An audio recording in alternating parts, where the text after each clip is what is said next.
Hey, welcome back to STS. This is a show about the world of parkour. The three of us have been practicing parkour for a long time. We own businesses. We've learned a lot of lessons over the years, and we hope that we're able to provide you with an insight that you wouldn't get anywhere else.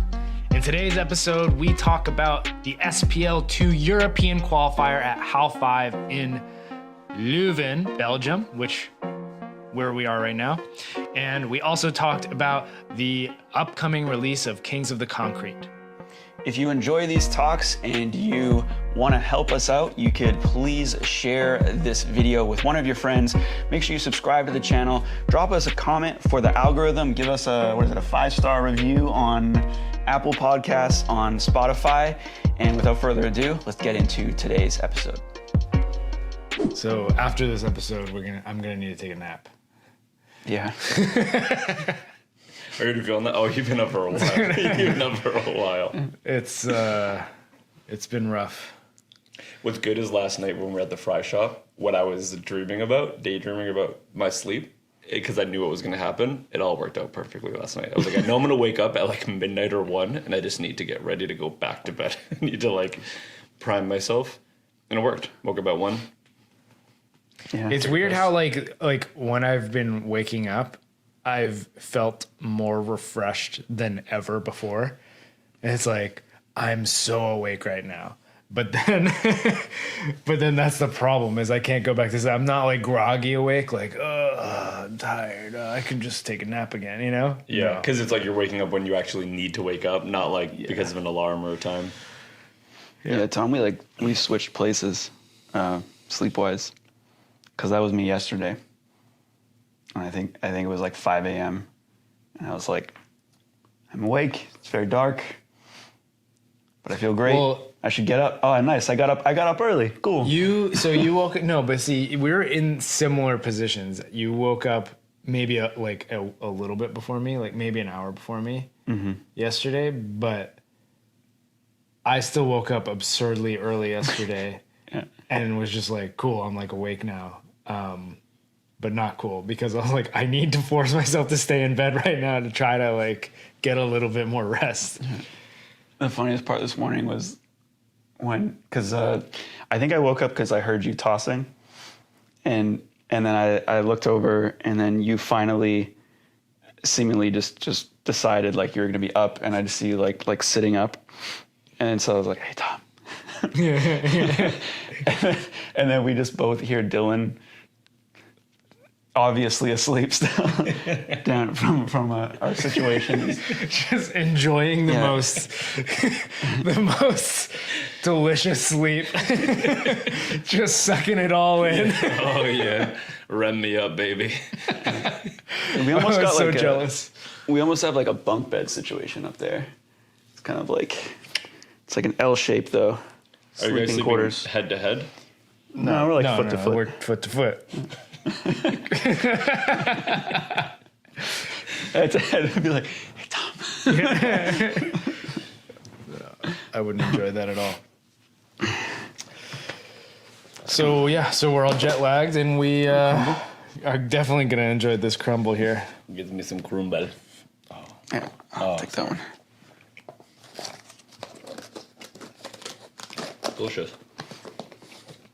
I do want to try microwaving these bad boys. Let's do it. I think we'll be on track tomorrow. I think the hard part for you is going to be staying up late enough tonight. Well, if I take like a little nap or a yoga nidra or something after this podcast, I'll be ready to go. That's what I was worried about. Is like waking up early is fine, but the fact that the weekend we're probably gonna be up till like midnight is like, and we have to be like on. That's what I'm worried about. Is like I can't be like, okay, I'm dead here. It's 9 o'clock. Well, we still have like another day to reset, so hopefully that'll work. Today's a true test. See how we do. So there's no context yet. So like, why are we talking about sleep? It's not obvious. No, it's not obvious. It might be obvious for some. You're breaking the wall. Yeah. Wall breaker. Yeah, but I mean, at some point we need to talk to the people who we're talking to. We can't just enjoy this conversation by ourselves. Do you guys cut out? What do you mean? Do you chop out? Do you edit the podcast? He doesn't listen. No. He doesn't watch our podcast. No. I don't watch sometimes. I don't believe I talk to you guys so frequently that I'm like, dude, should I sit here for an hour and listen to them and then most likely get on a video call with them? Talk the same way for another hour. I don't believe in cutting these up. Because if anything, like if I had the tools, we would just be going live all the time. Which we might actually do. I think I actually do technically have the tools now to make that happen. Might be an easier way. Save some time, you know? Mm-hmm. Yeah. I don't know. I always see particularly in parkour, when people record a podcast and they put like on their story recording a podcast and it's like a week later it comes out. I'm like, psh, you know. This is like it's not current anymore.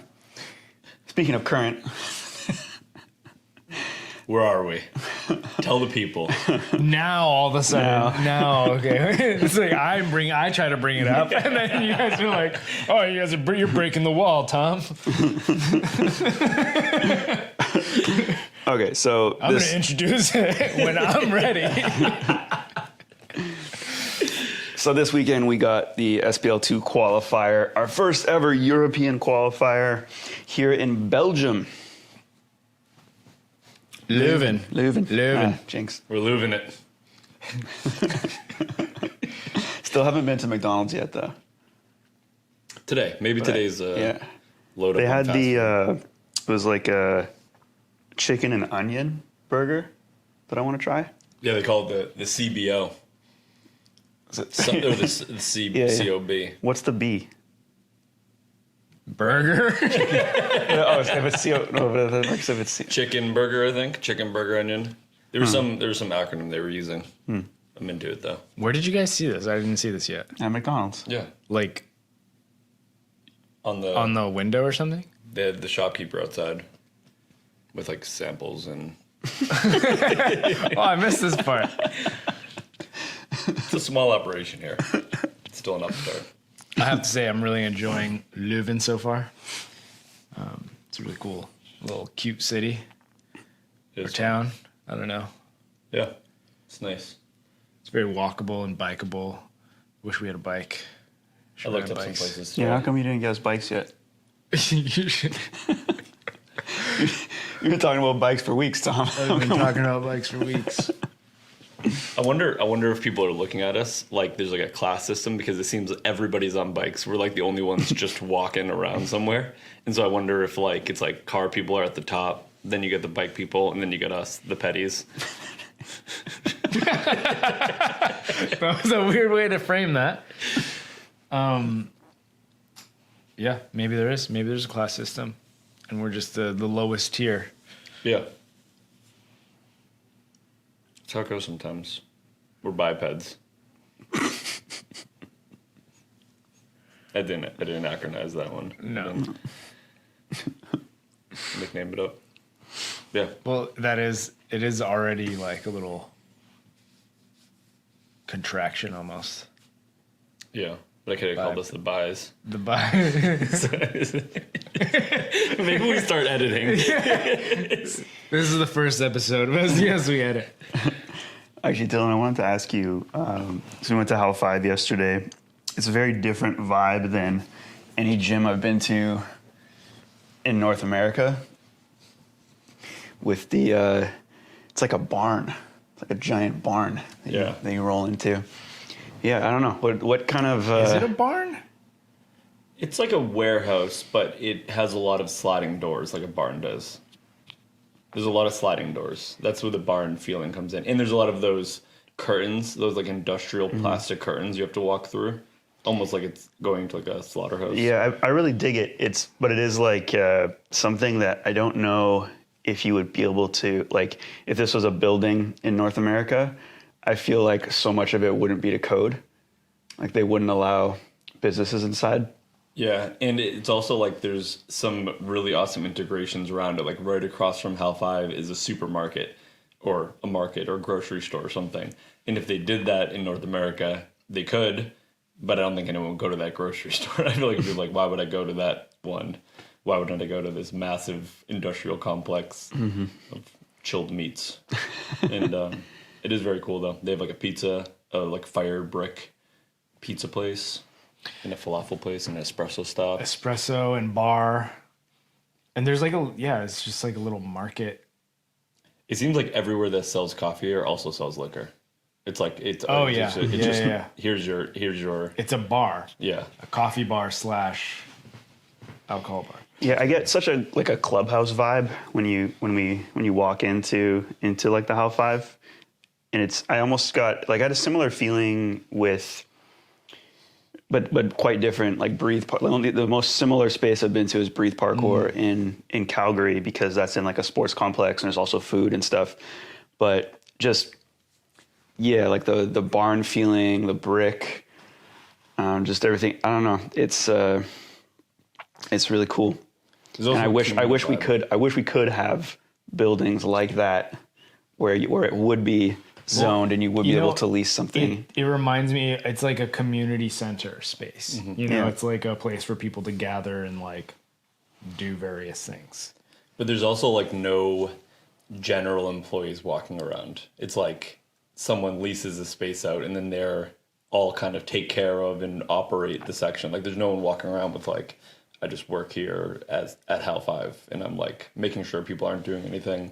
At least I haven't seen so far, which is cool. Yeah. So it's like everyone just has personal responsibility over their space and they can... Yeah, it feels like a totally different way of operating like an organization. Yeah. I wanted to ask you guys something about the, I'll give you a little true or false about the gym build. True or false, not designed for freestyle? True that it's not designed for it, where other gyms have really like large open structure platformy type of things. Like there's no setup if you wanted to like work on like a run up off of a height, but it definitely works better for like taking some sort of freestyle run that would work outdoors and being able to replicate that inside. Where you kind of have like gym movement inside where it's like, cool, where are you going to find this huge platform to this drop to this bar? Where here it's like, I could see this stuff existing outside if bars were a little bit more present. It's definitely designed heavily with the concept of structure or obstacle interaction, which may or may not be like, I don't know, just like how do you define freestyle? Well, I think of particularly gyms in America, and particularly gyms in America on the West Coast, because you have to have a foam pit almost every time. If you don't have a foam pit, you got a bunch of big resi mats. I didn't see anything like that. I don't think I saw one mat in there. They have mats. They have mats, but just not. They definitely have mats. Not giant ones. And then also, like you said, like the platform structures. It just seems they have so many vaulting height walls and everything. So I just get and then all the wall features we talked about. Like it just really seems like a space built more for traditional parkour, as we call it sometimes. Yeah.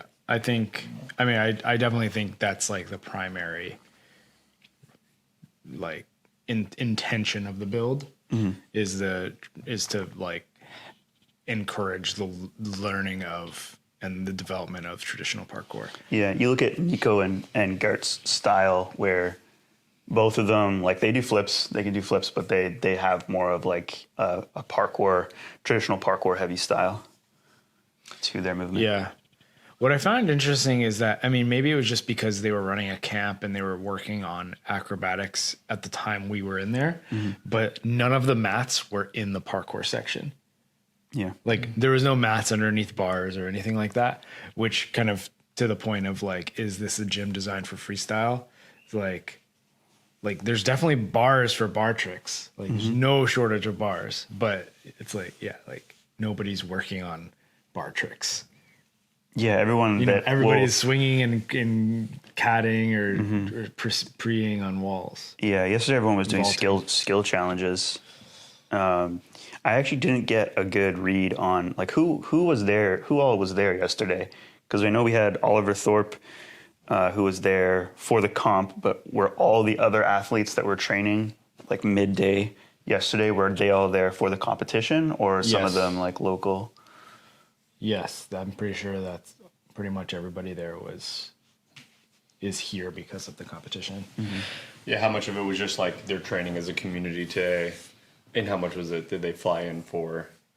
I think it was all people who were here for the event. That was awesome. It's really cool. Yeah, we had so many people coming out. This has been, I think all of us have like been blown away by the turnout. Like weeks ago, we found out that we basically were gonna have to put a cap on everything. And I'm glad we did, because like going to the space, like it's big enough, but it's not like the biggest gym I've been to either. Yeah, this is one of those things. Like Dylan turned to me and said this yesterday, but it was like, you know, when you see pictures and you see video, and it feels like it's gonna be bigger, and then you walk in and it's like it's a little bit smaller than like the way it looks on video.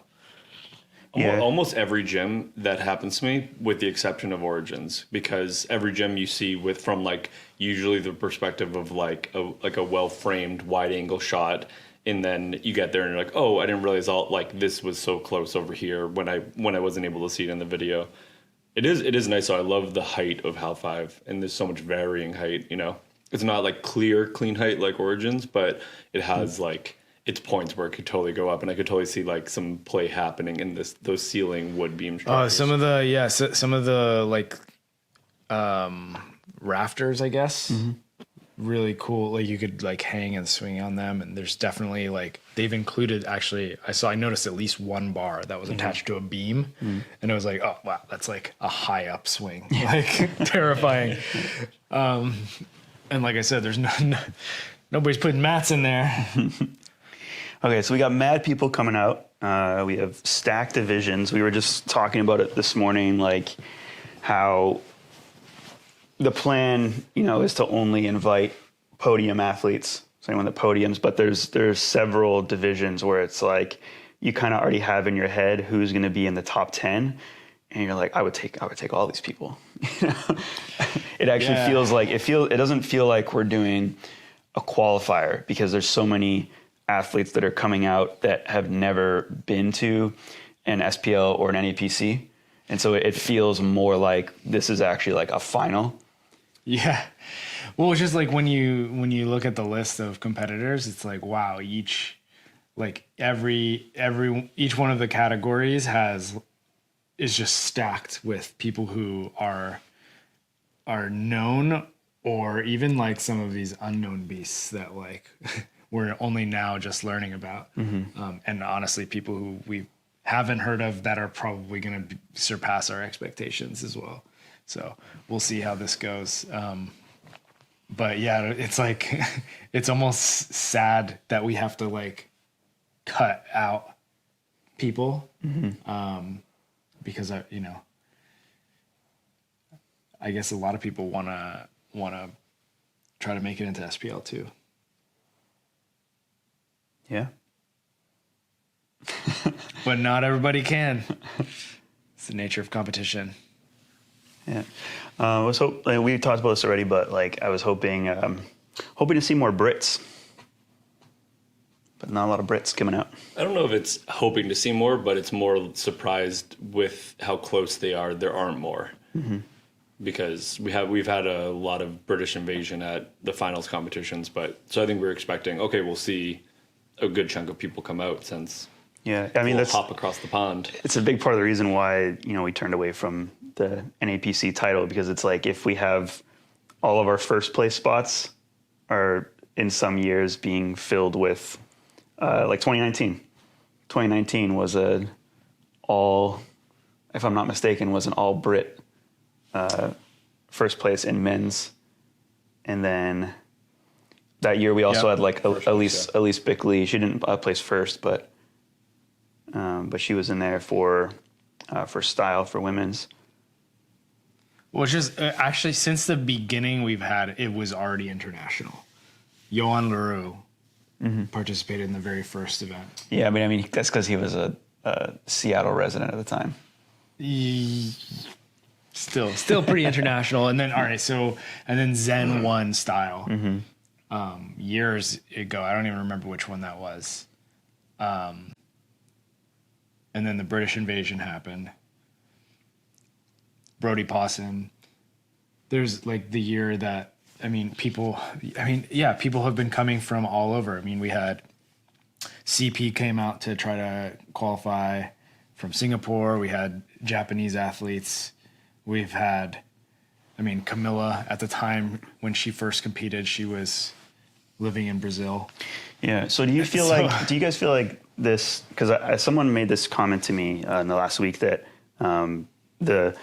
the level, so I started listing names of who's coming to this, and they said, oh, this really solidifies it now as an international event, whereas I guess they didn't feel like it ever was before, but like now that you're listing off those names and from previous years, it's like, no, this is always, like we called it the North American Parkour Championships Year 1, which actually some people didn't like, and then it just started to roll off the tongue, and NEPC just stuck in people's brains, and then we just kept it for until. Actually, we tried to rename it before, but then we really, what is it? Dug our heels in the ground with SPL 1 last year.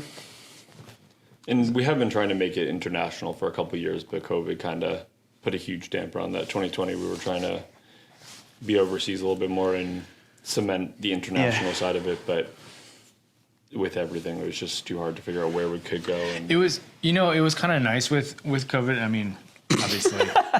Obviously it wasn't kind of nice with COVID. Okay. Quotes out of context. It was, in a way, it was kind of a blessing in that it forced us to take a few years off and then reinvent ourselves coming back in 2022 to like have, we're actually rebranding this entirely. It's a different event. We're inviting people. We're inviting athletes. We're turning it into a, trying to make it a bigger deal. Mm-hmm. And so I feel like having that break in time allowed us the freedom to kind of just, we're going to come back and start fresh and do things a little bit differently. Mm-hmm. And now, I think we have more momentum than ever before. And more direction with where we want to take SPL than ever before, and more purpose behind our decisions. Yeah, I think so. Absolutely, yeah. And we kind of got out of the whole circuit across just America and ending in Vancouver. And we started to compartmentalize a little bit more into being like country by country type of qualifier, which is way cooler because then it can actually give people a chance to come in. We don't have to have all of our international athletes go through the Battle Dome on sites. The Battle Dome? Yeah, the Battle Room. Battle Room. Yeah, Battle Room. Because imagine if all these athletes came out to Battle Room or onto on sites. It's like, my gosh. Do you want to explain Battle Room to? All right, Battle Room 2019. We had on site, and we had the idea to do the on site at Origin Studio, which is an hour-ish away from the main site. And that way we weren't having to have anyone get extra practice on the actual challenges and the course setup, what we were doing at Origins. And I think before the comp, we had maybe 15 people per division qualifying. We're like, all right, cool, this will be cool. Perfect space for it.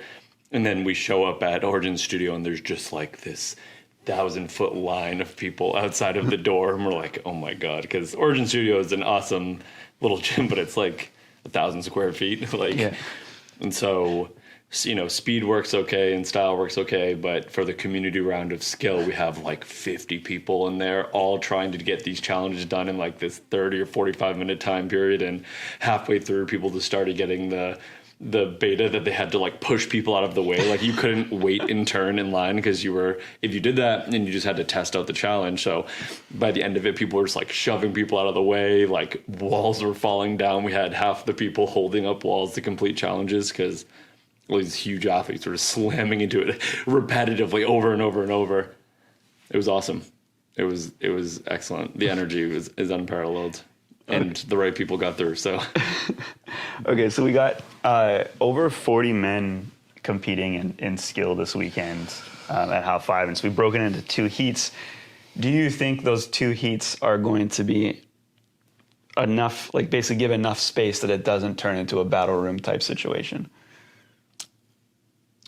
Yeah, I think ultimately you're either going to do the challenge or not, and not having 1 or 2 more preps because you had to wait in line, I don't think is going to be deciding whether or not you're moving into the next round or not. I think that the right people are gonna get through. You're getting the challenges or not, and if you're sitting there and you're like, I can't train around this many people, and I don't want to, this isn't how I train. It's like, well, maybe you're not suited for competition yet.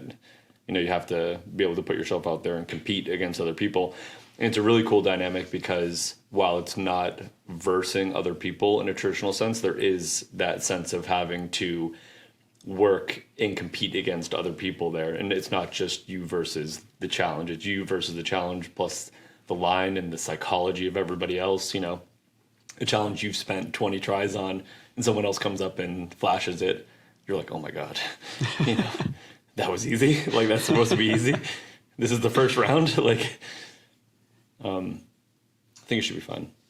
I think 20 per heat is going to be more than fine. Like, at Outrun last year, we had probably more than 20 in the one men's heat. That almost felt like a bigger space, though. I think it's probably the same size. Half 5 is definitely bigger. Yeah. Half 5 is like the same size as the Origins main hall. But the difference, I guess, at Outrun is there's a bit more like open space, whereas Half 5, I don't know, like we still have a lot of challenges to design, and I know there's so many like tight areas and like walls to another wall, so there's a lot of little sections to the gym though, and I feel like we can have like 1 or 2 challenges in each section, and there would be sufficient space between each one so people there's not a lot of crossing over of areas. I think it would be fine. There's a lot of different like levels at Half 5 too. Like there are the challenges that are on like the lower vaulting walls, but there also exists this above head level where you can be up there and operate up top without really needing to be on the ground. Yeah, that's true. It gets to spread out a little bit more.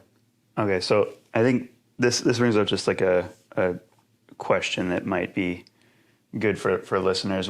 So going into this weekend now, what do you think? 'Cause I know we've had like a bit of, like just normal like travel anxiety and stuff, but it's kind of doubled with like, okay, this is our first like big event that we have to deliver on that's outside of North America. So what do you to like 2 days out right now? What do you two feel like is going to be like the biggest challenge still that we have yet to like get together for, not challenges and skill challenge, but challenge with the event, with the organization of the event that we have yet to wrap up?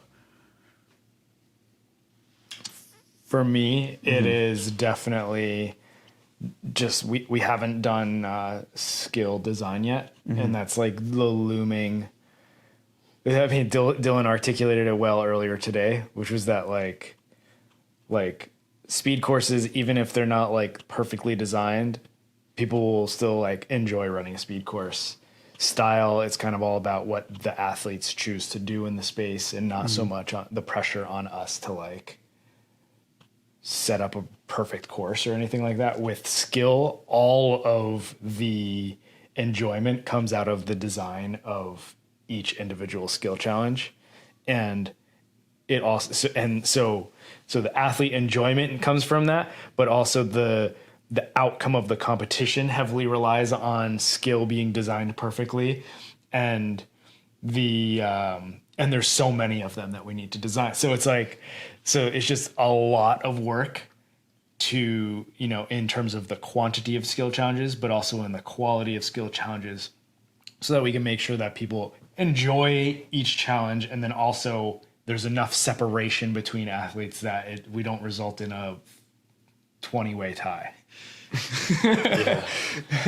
And I think related to skill challenges too is we are pretty understood about how people train in North America and to some degree in like the UK, but we don't really know how like the community trains here. So if everyone here like really trains swings and we set up a swing, that would be maybe hard for someone who dabbles in swings in North America. Maybe here it becomes an easy challenge, and the same thing that happens where we have all these people getting these points and we have big endings. So watching some of the community train yesterday was good because it kind of showed where their biases are at, what like they, what's the thing going around right now, what are they all really good at, what can we do to challenge them and scare them, because that's a big component about competitions as well. It's like a highlight on your weaknesses because you're doing things that maybe you wouldn't have done before, and now you need to under a time crunch, and you need to do it to our standard, and not just like, oh, I tried part of that and I'll come back to this next week. And so making sure they enjoy themselves, it's challenging, but also it really covers all parts of their parkour training, and weird little things. And who knows what's been done in Hal 5 too, and we think we come up with an awesome challenge. We're like, oh yeah, that's been like a standard challenge here. I think that's going to happen a lot. We have our 13-year-olds do that. No, I'm really grateful to actually be at Hal 5 because one thing, not only is the gym great, not only is it super well located that we have athletes coming from literally all over Europe, but we also have an asset in Nico, in that he knows. He told me yesterday, he's like, I know pretty much everything that's been done in this gym, and he also is a really capable athlete who knows where people's levels are at. He's trained with lots of different communities. He's aware of like culturally where the Europeans will sit in terms of how they train and what they're going to be good at. So I'm confident that having him help with our skill design, that we're going to go into this event pretty, well prepared, but it's still daunting. Mm-hmm. It's still a daunting task to like try to design the perfect skill competition, which I feel like sometimes we just get lucky with, but I also have to recognize that we've been doing this for long enough that we do understand how to design a good skill competition, and we've learned from past mistakes. So yeah, I feel like I have to mention too, I don't really feel stressed about this. I'm more excited about it, but I know that Nico and Gert are both worried about the number of people coming, like spectator enjoyment and then being able to view and stuff like that. Just based on like kind of the layout and stuff we have, I think if you're coming out and you've already bought a ticket to spectate, I think you're gonna have a great time. And yeah, I think that it's actually interesting. The shape of the gym is actually not that different from Origins. Yeah, it reminds me even in the exact same spot, because you have like their not a spring floor, but they have like their floor area, and then they have obstacles that they can move over, and so it forms this L around, which is in the exact orientation that it is at Origins. So well, yeah, it's like there's that open space where you have like lots of running room. Yeah, or just like open space room, so we can fit a lot of. I mean, not a crazy amount of people in there, but there's space for a lot of people. Yeah, I don't know. Maybe we'll be able to. We already kind of. I wonder if at the end of this weekend we'll regret that we announced that we were like putting a cap on everything. Like when it's all said and done, we'll be like, oh, we could have easily got more people in. That's the component that's also making it feel a little bit more like a finals, is because with a lot of the qualifiers, we do have people come out to watch, but it's really about the attendance is more about the athletes trying to qualify through. In this one, we have a really good size of competitors, but we also have a huge crowd of just spectators who just want to watch a high level competition go down. And so like that's something that we weren't really designing for the same way we do at the finals, where the finals we are super cognizant of where the audience is, the skill challenge being set up so the audience can see, and And I think Hal 5 is a very viewable gym. I mean, maybe that back section we need to figure out something so they can stand up a little bit higher. But so that's like another component too. Is like cool. We want to make sure everyone has like a good show on top of producing the best athletes out. All right, I didn't have any more follow-up questions. Oh, are we done?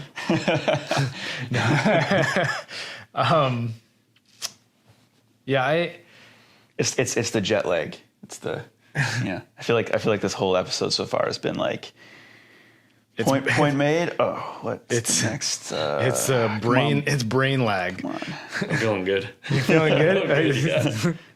Every set. Dylan's like, this is your guys' show. Figure it out. Okay. Well, I mean, So I wanted to. I'll say I have had this on the mind since even before we started recording, and I'm just wondering how on the mind. Yeah. I wonder if it is actually like appropriate to talk about favorites. Talk about who's coming out and who you think is going to, because there are some unknowns, and I don't want to hurt anyone's feelings by missing. I feel like as soon as we name names, we're going to miss names because there are so many. I just want to start with talking about like this in terms of attendance. It's completely surpassed my expectations of attendance in numbers. Obviously, like we found out that it was essentially going to be sold out like a month ago, which is crazy to think about. But not just the attendance, but who's coming is wild. And just thinking about like where they're coming from, right? Like, and this this blew my mind when we were in Outrun last year, when we basically had a last minute qualifier at Outrun in Colorado, and we had people coming from literally all over North America to compete.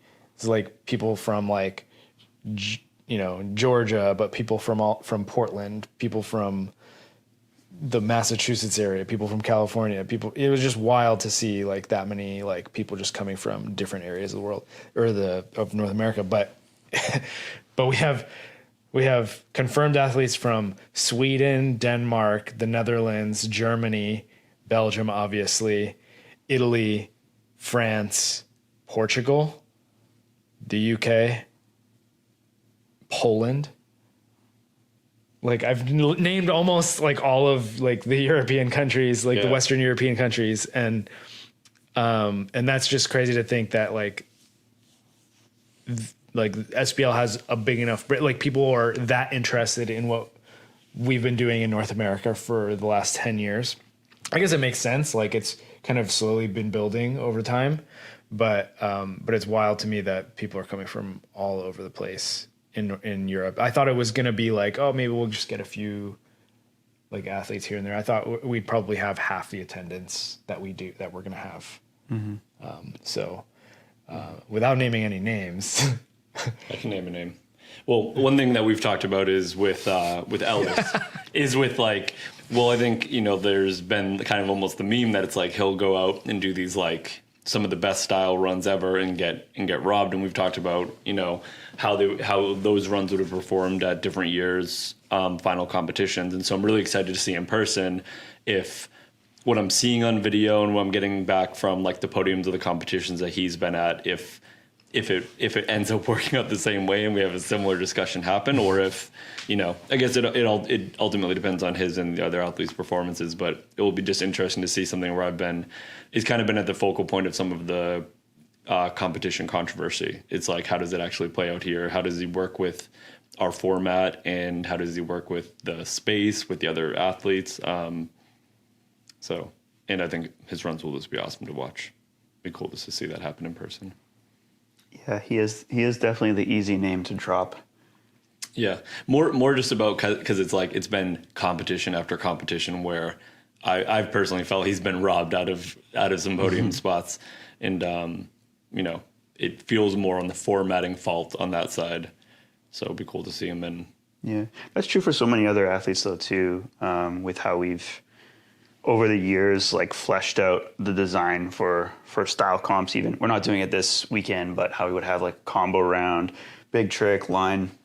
So, and that was kind of like our mission from the start, was not having it, because like Red Bull was always kind of the same with just this long line on the course, and you'd watch it and you'd watch like people that you think should win just not perform well on that type of course because it doesn't reflect how they train or how they do parkour. So it's always been kind of our mission to just create that structure where it actually rewards athletes for doing what they already do, like doing parkour, training flips and setting stuff the way that they already do.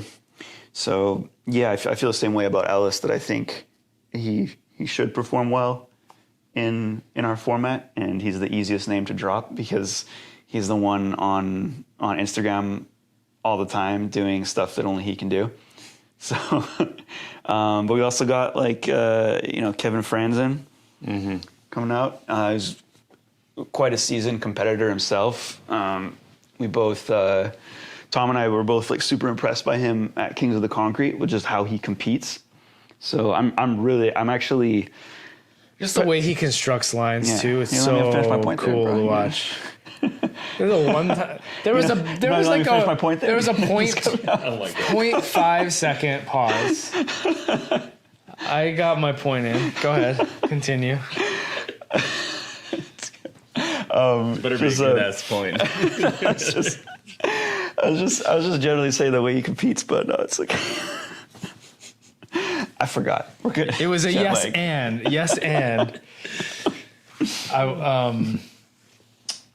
Okay, that's the end of that conversation. I'm mostly excited, as always, about skill. Skill is always the most fun, just because usually when a style athlete competes, they're working within their competency. In speed runs are really fun to watch.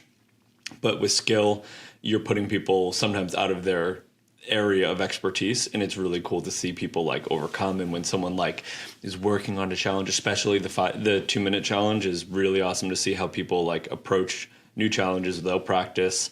It ends up being the most exciting because the outcome is very unknown. Like, people are going to finish a speed course, people are going to do a style line, but who knows what's going to happen in skill? It's all up in the air until you see it. So you have like you're waiting for the other foot to drop, and it's like, okay, this person is super anticipated. I see them on Instagram. Are they an athlete who spends 50, 60 tries on a challenge to get it looking like that, or is it this one-off like that? And so it's always my favorite part of the competition. Yeah. Oh, I remember what I was saying about Franzen. Go ahead. The way he finish your point. The way he competes. I love the way he constructs his lines. It's great. It's so good, right? Style too. His clothing style, especially, works well. He finishes better than anyone I've ever seen in competition consistently. It's the afterbang. Yeah, and still trying not to give away the ending of Kings of the Concrete. He consistently again and again would finish his lines with, as you said, afterbang. Just so much style you almost forget what he did in the line. Like, you just remember that last moment, and it's like, whoa. He just sells it well. Yeah, he sells it well. He looks so like relaxed and comfortable. Yeah, super cool. Didn't he? It's happening this weekend, anyways. Kings of the Concrete, but I think he said that his final line that he did, he had like no plan for, but it didn't look that way at all. Like I remember. We shouldn't talk about this right now because I mean. Yeah, I don't want to talk about that right now. But we could talk about Kings of the Concrete. Do you want to switch gears, or do you want to keep on SPL? We should shift gears. I think we've done quite a bit of talk on SPL. Wait, to Dylan's point, so I cut you off again there. He's loudly. It was a loud cut off. Shut up. I want to talk now. My turn. I'm done listening. I wasn't listening to begin with. No. Now you have nothing. Oh, brain. Okay, brain lag. Okay. To Dylan's point about skill, it's actually, there's people signed up for skill that you wouldn't have expected to be signed up for skill. Brain lag. You gotta give me one. Ellis. Oh, for skill. Sorry. Yeah. Yes. Yeah. Yeah. Sorry, we got that alliteration thing going with our disciplines. There's that sometimes three throws me S's. off. No, it's just kind of like, it's interesting because I think skill is the most fun to participate in. So I think a lot of times people are really intrigued by trying skill because it's like, you don't have to think about like how you're going to construct your line or like there's not the like aggressiveness of speed course running where you feel like, oh, I might get injured on this or something like that if I just go too hard. Speed's a hard one to also pair with something else because running speed runs is inherently just draining. And so you're like, I can kind of do really well at speed, or I could potentially go into some of these other divisions, but I can't really do both at a high level. It's always what I hear from a lot of athletes. They're like, I really want to do speed, but it's going to kill me, and I'm going to have dead legs for the skill competition. You know. Can I finish my point? Rene, you have anything to add? I forgot. You did say you wanted to move on from SPL though. I did, yeah. I do. So we could talk about Kings of the Concrete. It's coming up this weekend. We can talk about it. We can talk about the fact that it is happening. I have a question. This weekend. Was it on concrete? Yeah. Awesome. Well, Dowie said something. He said on scaffolding, but yeah, it's a built setup atop of. So concrete is like the flooring, but there's also like staging set up. So there's like there's wooden landings and things like that and bars. So speaking of the bars, because this I think is an important point about Kings of the Concrete being on concrete, they were high. They were high, yeah. They were really like high. 9+ bars, steel bars over concrete that people had to do their tricks off of, 9 feet. which I can understand that you need extra height to get rotation and stuff, but it's like, okay, the bar that Ludi did his giant to like handstand gainer, they're all at SPL 1. They were all kind of like, yeah, they were at SPL 1. All the bars were kind of that height, and they were like the thick boys too. Is that because of was it traditional scaffolding that they used, or was it like a built? No, they impressively. They welded it. Yeah. It was welded in, and like it was like, I mean, it's literally the loading bay behind Tempest Valley. I'm not allowed to talk about that. Oh man, that can be a bleeper out. All right, let's I don't. edit. We're already editing this episode. No, right? I'm not gonna edit this now. No, you gotta get it up. It is funny because it's like the only place that you could plan such a competition of such scale like they did in Planet Outdoors is like LA, because it's like where else like will definitely not rain. You know, where else is it going to be like beautiful, awesome weather to train in? During practice, one of the athletes definitely got heat stroke. Mm-hmm. So like it was brutal. Like where they were practicing, the sun was like on that spot all day. And then it was like right when the competition started, the sun had gone down and it cooled off, and it was like, oh, this is perfect now. Yeah. But like all day they were practicing in like sweltering heat with like, I'm sure it was rough. Yeah. But imagine trying to do like SPL outdoors in Vancouver. We never could, we could never have the ability to plan something outdoors like that and be like, yeah, it will most likely be okay. Mm-hmm. Who knows? Well, you were just telling me the other day that like you've never been to Vancouver with bad weather. Yeah. It's been awesome. Summer is great. Yeah, but summer's great until the wildfires start, and then you're outside breathing in smoke. Or like when we get a crazy heat wave like we did in 2021. Yeah. The crazy thing though about wildfires in Vancouver though, like or outside of Vancouver, is that's a very recent, that's like a last 10 years thing. Yeah, that didn't start until I feel like 6 years ago. Well, I mean, I can think of my entire childhood and young adult life of it never. So knowing about forest fires happening, but never to the extent that they've happened in more recent years, and where it's this crazy smog is rolling into town. That never happened. There was one year there was fires up in the PNW that were over in Massachusetts. That's how crazy it was. Like it was like smoggy over there. Like we would wake up and like the whole sky was just red, like because of the sun. Yeah. But nothing says apocalypse like red sun. yeah. It was cool though. It was cool as like a novelty to be like, oh, this might happen once every 10 years. But I couldn't imagine having that all the time. It's gotten to the point where it's happening every summer now, which is... It was crazy because I was actually running an outdoor camp that week and the smog was killing me. Not even because of breathing in. It was just like my body had to work harder, and like 2:00 I like had to take a nap. I was like completely dead. So I couldn't imagine like that just being outside all summer. A little bit of smoke. Good thing you gave up smoking cigarettes because here comes Forest Fire Tom. Because it did start when you kind of moved there, No. It was it's years out. Coincidence. A few years after I moved there. All right, whatever. Yeah. Okay, so I'll take the blame. So we got. Then you get burning. So Kings of Concrete finally being released on video on demand. Pre-sale is up, and it's airing on Saturday, which is inconveniently when we're going to be we got two 10-hour days ahead of us in a row this weekend. So when do you think we're going to watch? I'm watching it during the competition. Well, we don't know, do we know the time it's going to be released? Because I don't, I'm so out of whack with, it's hard for me to, know what time it is back in North America. Yeah, so this morning, early this morning, Dylan said, or one of you, maybe you said that it's pre-sale price and the price is going to go up. Yeah. So, and that made me think, I have to purchase it today. But Dylan's already purchased, so you should know when it's going to... I bought it, so should you. When's it airing? I don't know. I don't read it. I just bought it. Tempest post something. I clicked buy. That's it. Nice. I don't know when I could look if you guys wanted me to. Yeah, where's your phone?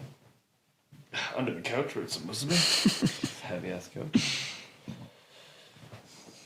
So this is the part where while we wait, we need to fill the airspace with talking about other things.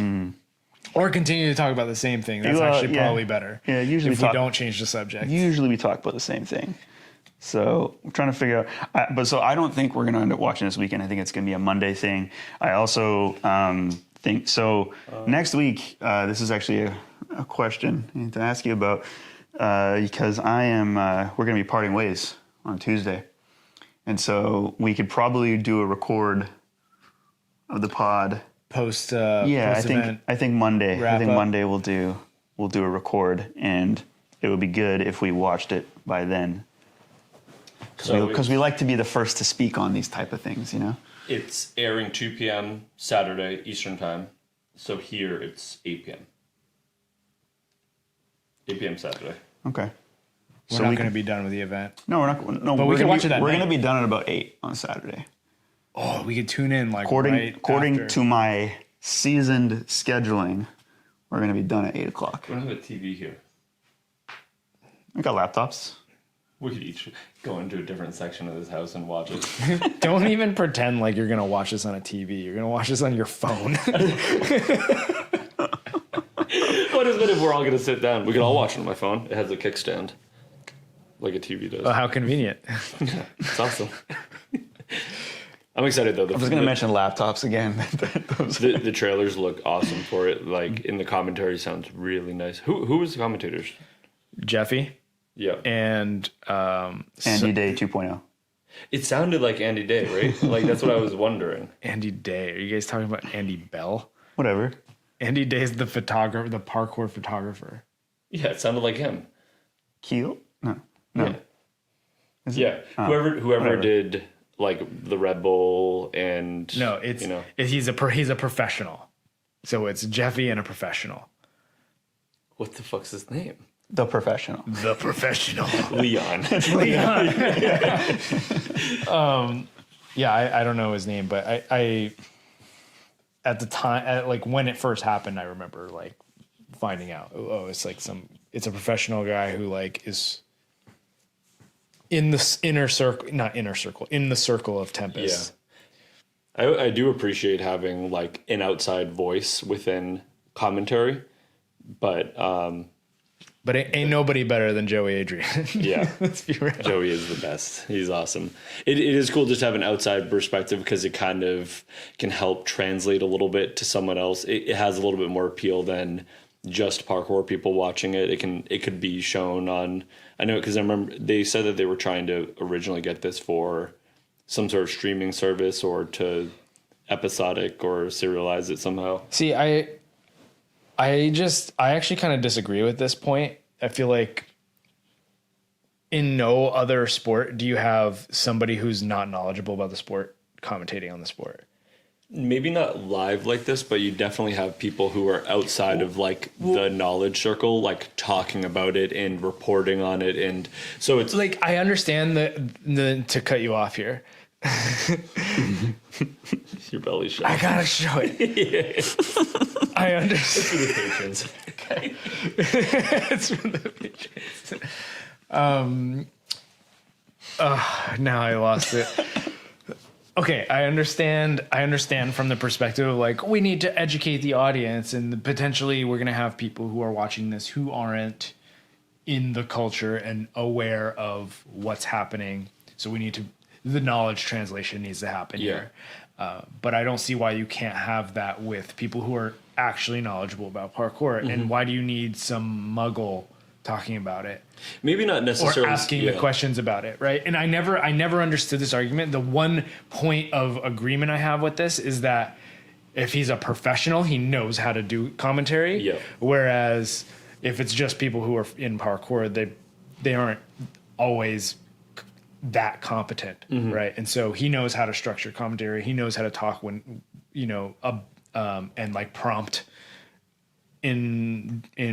prompt the other commentator in different ways. So I think there's value to it, but I still don't understand the like argument that like, oh, we need somebody outside of parkour. It doesn't make that much sense to me, because in no other sport do you have that. And I'd rather construct a parkour product around the like knowledge translation where it's people who are knowledgeable talking about it and translating it, rather than somebody playing the idiot. And well, it's not so much like, because they definitely need some sort of like competency around knowing what things are, but having someone that's like the color competence or the color commentator that's talking about the actual skills happening, but having somebody there that can be talking more about like the athlete themselves and about the competition, where the point structure is at, and knowing some of those things, where a parkour person commentating is going to be so focused on the action and what's actually happening only that maybe the audience is like, where are the points at? Who's winning? Like, how does this go? Those type of things. And so it does not need to be an outsider or a muggle type person, but those people are going to be a little bit more like, cool, what's the total look of the show versus like, whoa, what was like that? It's like, where's this person from? How tall are they? Those are the things I look for in a competition commentator. I think it's actually something you just mentioned one of the words there that I think, so there's a lot of people in parkour, like more than I'll take a crumble, that want to do commentary. Like, we've been contacted by people all the time. I know, even talking to guys like Dom feels like he mentioned to me at one point, like that's the direction he wants to go into, basically when his body doesn't allow him to do what he's doing anymore. And I think just so many people that want to do commentary don't understand that there's roles. So you mentioned like color, you have color, and you have an analyst, and you have play-by-play. Those are like three roles in commentary. So if you have a two-person commentary booth, you usually have an analyst, and then the other person is doing color and play-by-play. Color is personality. I'm the personality person. Play-by-play is like calling the shots. This is happening. This is happening. A word from our sponsors. This is happening next. And then analyst is, I just know the sport. I just know the sport, and I'm the one that you ask, that the play-by-play person will usually, like if Tom in the middle right now is color, he's just cracking jokes and stuff and having a good time. if I'm play-by-play, I'm telling everybody what's happening. And if you're analyst, I'm like, Dylan, can you explain this to everybody right now? What's going on? And I think what happens a lot with commentary and parkour when you don't have a professional in, so I'm gonna be kind of middle ground on this right now. When you don't have the professional in, is you have two guys cutting each other off and they both try to play analyst. Like even to I think I was trying to like coach Doey a bunch like in between days for like SPL 1 because I was like, hey, tell some jokes, like because I think he was trying to play analyst and I'm like, to fair to him, like he does know about parkour, he does know about the sport, he does know about things, but Joey is a really good analyst. And so I was just kind of wanted like, hey, let Joey do the analyst part. You just, be fun. Yeah.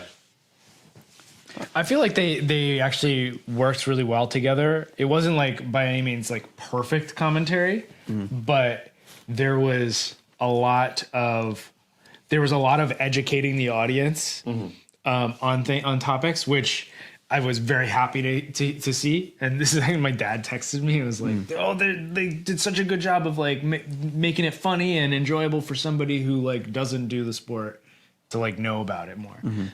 So that definitely needs to happen. And it came from people who are actively part of the sport, which I think is important. But I mean, just kind of thinking about UFC commentary. You obviously have way more experience watching UFC than I do. And I know you're into it recently as well, more recently. Yeah. Do you think that What's your point, Tom? Do you think that the commentary improved after Mike Goldberg left?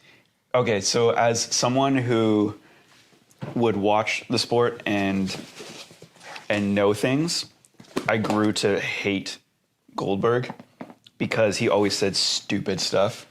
But I also think that he had fans because another crumble. All right, Crumble break. you keep passing. This episode of STS brought to you by Crumble. You keep passing them to me when I'm like talking. Fill your mouth. Yeah, because I'm not talking. Fill your mouth with this dough. So anyways.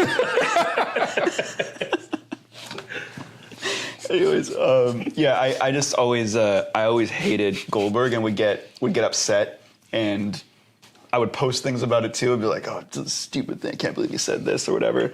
And Joe Rogan always had to like correct him all the time, but he did seem to have a role. But then they replaced him with like John Anik, who's like a really professional play-by-play guy who also knows what's going on, who also does a bit of color. And then they started bringing in UFC, like former UFC fighters to be Dominic Cruz and DC. Yeah, so even like Rogan, I think Rogan holds a spot because he's such a celebrity, but he's probably the weakest like commentator now in their whole crew. What I like about him is that when someone's wrong about something, I feel like a professional commentator would never bring that up on air, and Rogan will bring it up about how what they just said was wrong and correct them, and they're like, actually, that's not it. And he cares more about like the spirit and the authenticity of the sport than he does the image of being a commentator. And he's like, no, that's not what that is. And I know that because that happened to me last week, and that hurts a lot. Like, or like in the McGregor fight, he's like, he's retaining so much energy on the ground here. He's not expending any energy. And Joe was like, I don't know, man. He's getting beat up pretty bad. Yeah, I guess my point here is that like these are all knowledgeable people who are in the role of commentator for UFC, and Joe Goldberg. He had some great one-liners and like great like personality, but he lacked the fundamental understanding of the sport. And he was brought on briefly as a commentator for the NFL, I think. And then was like promptly fired because he didn't know anything about football. Yeah. So this is kind of my point about parkour is like, yes, we need professionalism in the sport, but we also need to make sure we maintain the integrity of having good, knowledgeable people in that role. Because if we have Andy Bell coming in and like, whoa, a sapien gate. It's like, do you remember a sapien gate? I remember because when he started calling everything like an Italian job and like Hip flip. yeah, another. Yeah. Sapien Gate sounds like a conspiracy. It does. But yeah, so you guys haven't heard about Sapien Gate? I'm actually from the trailer is the commentator that they hired sounds good. It sounds good. It sounds like he has a good voice for action sport, and I think that's what they're going for a lot in a lot of ways. But I'm hoping that he doesn't say like, you know, dumb stuff or unknowledgeable stuff, or like really relays it over to Jeffy because he's the knowledgeable. It's just one of those things that it's like when the commentary and the audio on something is right, you never really notice it. It's not a huge stand-up, but when it's wrong, it like brings the whole thing down. So I was really happy to hear that it sounded really awesome, and it felt like I could put this on in a room and it would bring people in, and it would like, you know, the production value on it all seems incredibly high, and I'm very excited to see how it all turns out. I'm really excited to see who wins. Yeah. It's been almost a year since it happened. Mm-hmm. So I guess what are your thoughts on it finally being released now, Rene? I think it would have been, I understand it took, like, so I negatively started telling people after a couple, like even right after the event, I was like, this might not ever see the light of day. Because the Tempest games never saw the light of day. Tempest games, if you don't know, I think we've actually spoken about it on, oh no, the red light's flashing. What does that mean? I'm going to have to check in a moment, but I'm going to keep talking and pretend that it's okay. So the Tempest games, now I'm just really distracted by this red light flashing. But Tempest games happened years ago, and it was an event that Tempest threw on, and they had tons of cameras. They had people doing interviews and things like that, and it was a very big production, probably cost over $50,000, and we never saw it. And I thought this could very likely be the exact same thing. And then when I talked to Sydney in the summer, she was like, no, they're working on it. Like, I know. And I was like, okay, cool. Who knows why the Tempest games? I think if we ever, maybe next time I see Gabe, I'm going to ask him what happened to Tempest games. And hopefully he doesn't get mad at me. Tempest games more like a combine? Wasn't the setup like Yeah. So there was 2 days of it. The first day was literally at a track. Yeah. And the track was basically, they brought in like these different obstacles, and it was like the furthest standing rail precision, and the furthest lache, and the furthest Kong into a sand pit, and like the fastest rail run, and this like vaulting course, and 5 climb ups for time, and it was like all like measured outputs. And then and you were ranked, and then if you did well enough in the first day, then you were invited into, I think you were invited into the next day, which was a qualifier into the next day, which was speed courses at the Tempest Valley. Awesome. And so, I mean, like, I would say it was fun to participate in, but it was like, when we had conversations after the fact and after our initial competition that pre-existed NAPC, which was we had a skill competition that measured outputs. But we had conversations about this, is that measuring outputs is cool, but it removes an element of what makes parkour. Mm-hmm. And then this was the start of what became the new version of skill, which was putting skills in context in making it cool again, right? So it wasn't yeah, it's cool to see somebody lache, 14 feet to another bar and grab it. But it's like, I can only watch that so many times before I'm just like kind of bored of like watching somebody lache. It's something really that I want to see exist in parkour the same way it does in the NFL, because it's just cool to see these athletes measured against something where you can really understand it, because sometimes you see like an NFL athlete against a bunch of other NFL athletes, and they're all freaks of nature. athletes, and so it's cool to be like, oh, cool, like that's what it is, and world records come out of them, and I'm sure that parkour would have like some that came out of like the oddest people eventually, and like to start off like the competition season, that's like a good way to get like a bearing on how much people have improved and where things are at. It's like one data point, and so yeah, it's not like it would take over watching something like SPL or Kings of the Concrete, but it would just be like cool to watch like live and be like, oh, the high box jump, like. Yeah, I think something you were alluding to, Tom, about this as well, if you didn't just outright say it just now, but is you lose complexity. So it's not, because that's the one kind of point about, okay, not just about output. You said it could be still exciting to watch. And I think a lot of people that were at the Tempest games and part of it, they were thinking it actually was like a cool thing, but it's just so not parkour at the end of the day. Because as soon as and this is the problem with FIG, this is the problem with gymnastics takeover and the idea of courses and setups that are like repeatable and that can make themselves. I understand as a business model, it all makes sense, but it's so not parkour, because parkour is about like changing, new structure, new challenge, going to HAL 5, dealing with all their like weird things sticking out of walls and the bars and stuff, and it not being like Origins and it not being like another gym that we could go to. Parkour is so much about just adapting to different structures, and you don't get that with that Tempest Games model. Yeah, it's like, if I wanted to work on my Kong output, what I would do is I would try to set up the most simple scenario in the gym with mats and see how far I can Kong. And I would try to like work on my approach and my push and my, my takeoff and everything, and then try to maximize my output without any of the complexity of landing with control. Just get a Kong and work on seeing if I can apply more and more speed to it. And that's eventually going to translate to more complex scenarios when I take it over. But when I translate it over to it, but that's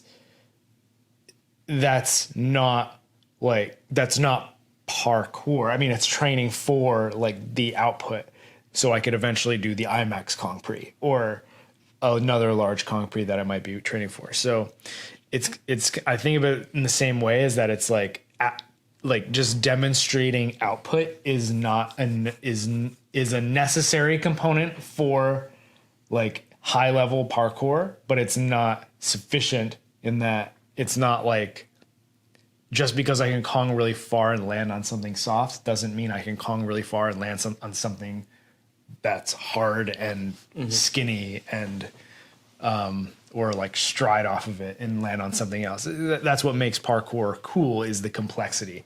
And that's ultimately what was missing from the Tempest Games combine style event, was that there was not enough of a complexity scenario to it.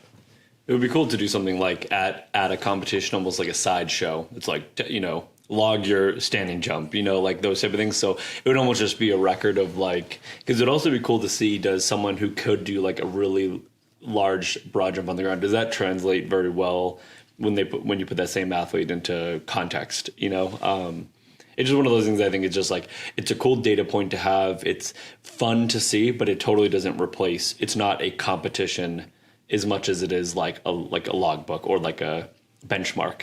Well, it's like, I like the idea of like a combine. It's kind of a fun idea. It's like, let's every year kind of like run a combine with like pro athletes, see how well they do on these measured tasks. But then they have like the real competition later in the year or something like that. Well, one of the ideas too that you've talked about before is if there's enough organization in SPL and we are able to gather information about athletes ahead of time, is having that as part of their stats. Yeah. Like if an athlete is like, oh, next competitor, and it's like height, weight, age, everything, and then broad jump, Kong, lâché, and it's just like you just have all these like max stat measurements. That would be kind of interesting. It's like, sorry, go on. It's like football players running the 40. And it's like, oh, he's got a, like his 40 is ridiculously fast or whatever, or like he's like exceptionally slow. Or it's like, have you, like when they do that thing where they like put a ghost of like like one of their like announcers running the 40 over like a lineman, and you're like, oh my god, like they are really fast. You just don't get it because you're seeing it against all these other athletes. But you know, we get one person in the audience to like do a round of it to be like the average human, and then you know, like and it would also be cool just to eventually have more data in parkour to be like, cool, does your sprint actually affect your ability to Kong well? Does your like massive output lache affect anything? Like, does it actually start to affect your performance in competition? Because it would just, it's one of those things like I would wish was just part of the ecosystem of the sport. And it is also something that can be worldwide fairly easily versus a competition where you have to be there. You know, combine's like record yourself next to a measuring stick. Well, it's like I don't want to go too deep in this, but like a lot of people do the 5 climbs for time, and the problem with like using that as like a measurement and like setting a world record for it is that nobody does it on the same exact wall. Like everybody's doing it on their own wall. And, you know, maybe there's like elements to the wall that make it easier to do it on or harder to do it on. So if somebody sets a world record there, it doesn't. So like there needs to be a standardized equipment that these combine things are happening on for it to be a true world record or a true, you know, a true measure of ability.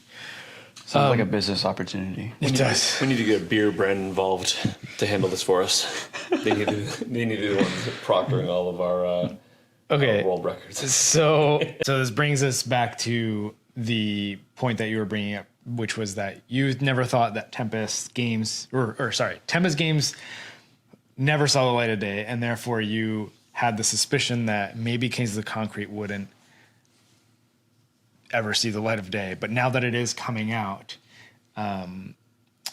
like what are your thoughts on it actually coming out? Like now that it actually has, like my thoughts on Tempest and the whole like. Well, it's just like you were concerned about it not ever seeing the light of day, and it's fun. Like it's been, what is that like? Okay, 10 months. Yeah, so it should have came out earlier, and I don't know what the story is. It is kind of funny because like Gabe has said stuff where he likes to like withhold information, and I feel like that's not a good move. Like it's just better to be transparent and tell people what's up. But there are reasons, I guess, to why it was held for so long. Whether there's a broadcast deal happening, whether it's still going to be put onto another platform eventually after this like Vimeo release. But whatever the case, it would have been cool if there was some transparency there, because I think ultimately it's going to hurt their sales. They're still like a huge brand, and so I'm sure they're still probably going to sell well enough to make something off of it. But I don't think you can say that they're going to do better than they would have if it came out like, you know, a couple months after happening, just like in a more like timely thing, because now you have, you know, a year goes, a lot happens in terms of the development of skills in a year. And so now it's basically like year-old best tricks and stuff like that, right? It was still, so I still think it's going to be cool. I think it's going to be the way I'm hoping that the edit turns out really cool, because it has taken such a long time. My thoughts on it coming out taking this long, I think based on the context clues I've seen from them posting, is that it's still going to come out on some type of video on demand service, but because of the time it's going to take for that to occur, Kings of the Concrete 2 is already going to happen.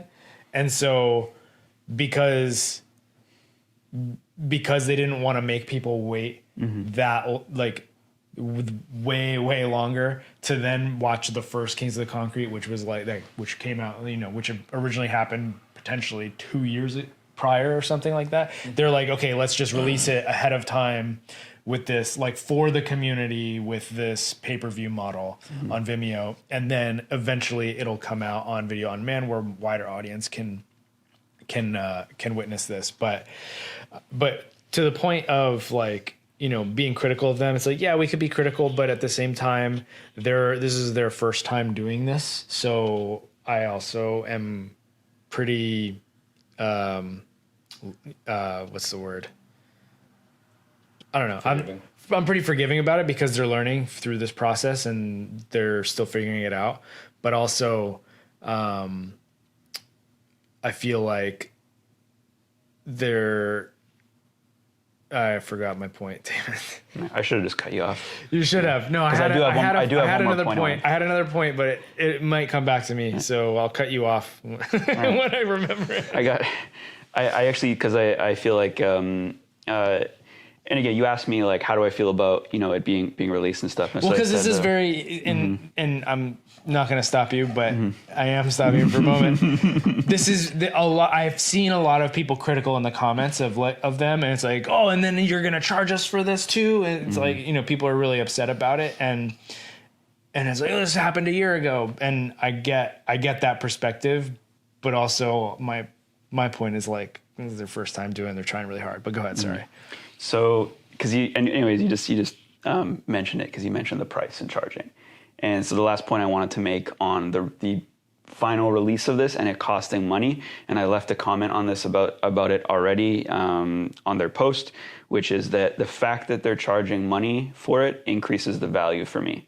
And what I mean by that is the fact that they're charging money should tell you that it's not going to be bad. It should tell you that they put work into it, and because they put work into it, they need a return on that work.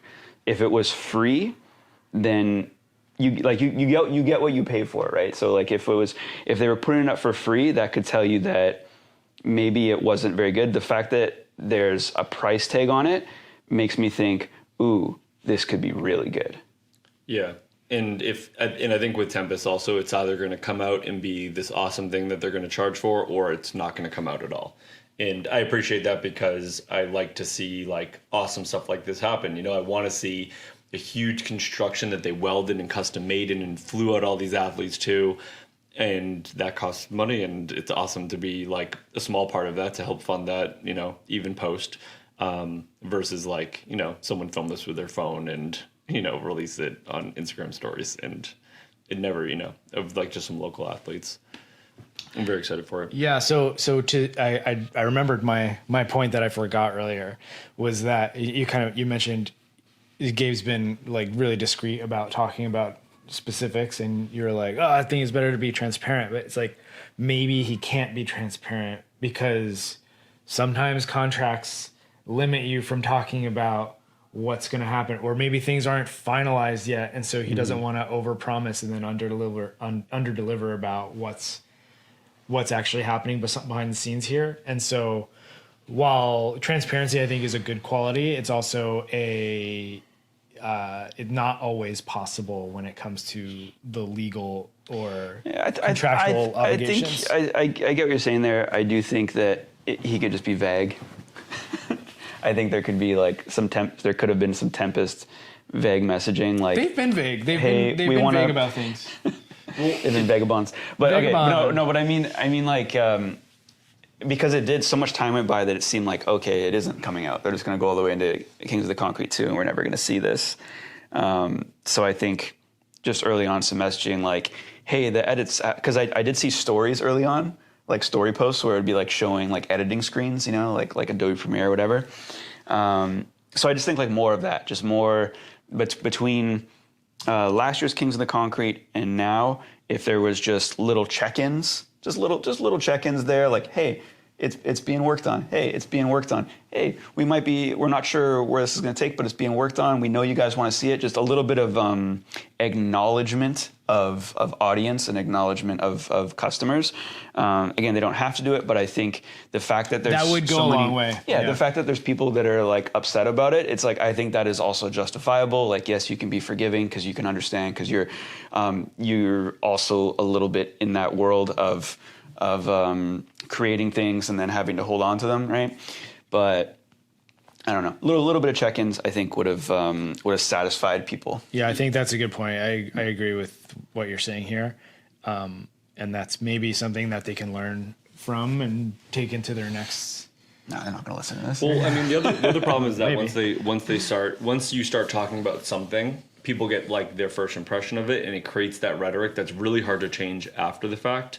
And that's always really hard because, you know, like think about our pay-per-view for SPL 1, the amount of work and the amount of time and money that goes into doing that, it's huge, you know, but someone might only hear one little piece that it's going to be a pay-per-view, you know, and they're like, oh, what the heck, I did, you know, like why this? And it's like no one really realizes behind the scenes when they get that little bit of information, like, and then they make up their mind about it, and then that's the rhetoric that starts going around the community, and it's like, oh man, this is going to be this. Like, do you know how hard it is to do what Tempest did? You know, like, do you know how hard it is to form that, to create a gym that's profitable enough to be able to run a competition like this and organize all those athletes to come out and film it and edit it and get a commentary crew, and so like maybe if they, Do you know how much bleachers cost? yeah, you know, like, and it's like, so to do that and for you to put out a little bit of information that someone might interpret the wrong way or look at it and it almost is too much transparency, makes it seem like it's too easy, and then they're like, why would I pay for this? It's like, you don't realize how little you know about how hard this was to do.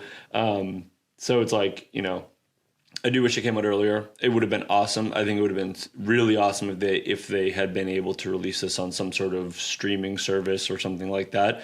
And I think they still are going to do that. Yeah. It's just taking a long time because they had to edit it, and then once they edited it, they had to pitch it, and then once they pitched it, they have to formulate a deal and then sign a contract, and go through edits and revisions or whatever. And so I think the process is a lot longer than you might expect, and therefore it's taken them a while to then realize, like, well, we're almost at Kings of the Concrete 2. We need to put this out for the people who have been waiting for it and anticipating it. Yeah.